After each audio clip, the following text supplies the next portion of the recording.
Welcome to Scrum Masters Elite_UK.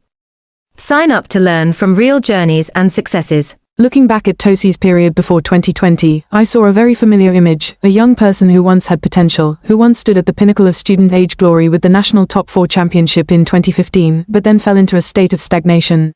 I realized that early success can sometimes be a sweet trap. It makes you believe that the road ahead will naturally open up, but in reality, it doesn't.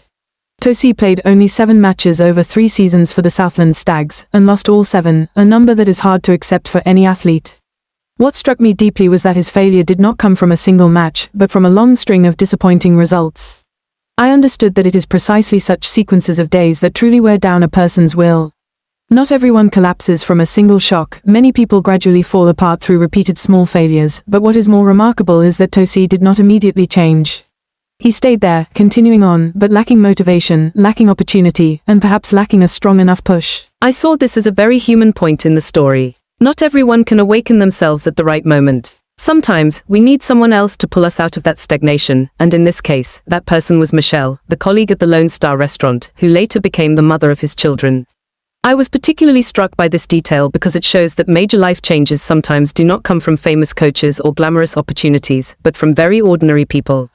A timely nudge, a belief placed in the right spot, sometimes that can change the trajectory of a life. When Tosi left Southland, it was not just a change of environment, but a change in mindset.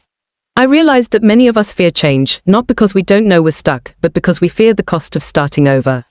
But if we remain in a place that no longer suits us, the price we pay is even higher. His journey at Bay of Plenty under the guidance of Dan Cron and Richard Watt gave me a very clear perspective on holistic development. It was not just about playing skills, but also fitness, nutrition, recovery, and approach to the game. I realized that success is never the result of a single factor. It is the sum of many small changes, accumulated over time. Tosi once weighed over 140 kilograms, and that could be both an advantage and a burden. I think that his ability to control his physique is also a form of discipline, a discipline that anyone who wants to go far must have, but a professional environment alone is not enough. What moved me the most was his time with the Parramatta Plympton Club. This was not a big team, not a place of dazzling glory, but a place of humanity. I truly felt touched reading that they helped him overcome financial difficulties, supported his family, and gave him a second family. In life, not everyone is lucky enough to have such a collective. I realized that sometimes what we need is not a grand opportunity, but a place warm enough that we don't give up. The transformation of Parramatta Plympton, from a weak team with 8 wins in 86 matches to a team that reached the finals, also reflects Tosi's own journey. I saw a beautiful harmony here. A person grows with the team, and the team elevates the person. When he was selected for the All Blacks and later played 16 test matches with 13 wins, it was not just a personal achievement. I think it was the culmination of everything he had experienced: failure, change, discipline, and gratitude. The moment he gave his All Blacks jersey to the club truly moved me. In a world where success often leads to forgetting the past, this action carries great meaning. I believe gratitude is one of the most important qualities to prevent someone from losing themselves. The match against France, especially the moment in the 78th minute, was not just a sporting moment. I saw there a maturity of character. A player who once struggled to find his place could now create a turning point in a major match. What I value, however, is how Tosi viewed his opponent.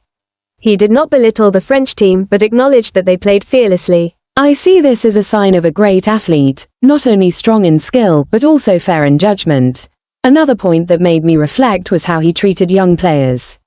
He did not use his strength to dominate them but chose to guide them. I saw this as a form of higher maturity, when a person not only knows how to win but also knows how to lift others. His interaction and performance with the band's 660 added a very different color. It shows that life is not only about sports but also about art, friendship, and experiences beyond the field. Personally, I particularly liked that he almost turned down this opportunity because of fatigue, but Michelle pushed him once more. It was like a beautiful loop. The person who had helped him change his life continued to help him not miss valuable moments. The lyrics of We Made It that he performed made me reflect a lot. I sensed a simple yet profound message. Sometimes we are so focused on looking forward that we forget how far we have already come. Pausing to look back, to acknowledge that we made it, is itself a form of success. I drew many lessons for myself. First, potential does not equal success. Without change and effort, potential is just a capability that has never been realized. Second, environment and people around us have a huge impact. Choose a place that helps you grow, and cherish those who helped you during hard times. Third, failure is not the end, but a part of the journey. I understood that what matters is not avoiding failure, but learning from it. Fourth, gratitude and humility are the foundation for sustaining long-term success. For society as a whole, this is a reminder that anyone can change if they have opportunity, support, and sufficient willpower. I believe that if we build more environments like Parramatta Plimerton, places where people are cared for and uplifted, not only sports, but any field can produce beautiful stories like this. Finally, what stays with me is not statistics or titles, but the journey. I see myself in it, in moments of stagnation, in times when a push was needed, and in moments when I needed to believe that I can still start again. And perhaps the greatest lesson I learned is, the journey does not need to be perfect, it only needs to keep moving forward. Thank you for accompanying me. Be patient, cherish the journey, and appreciate those who support you.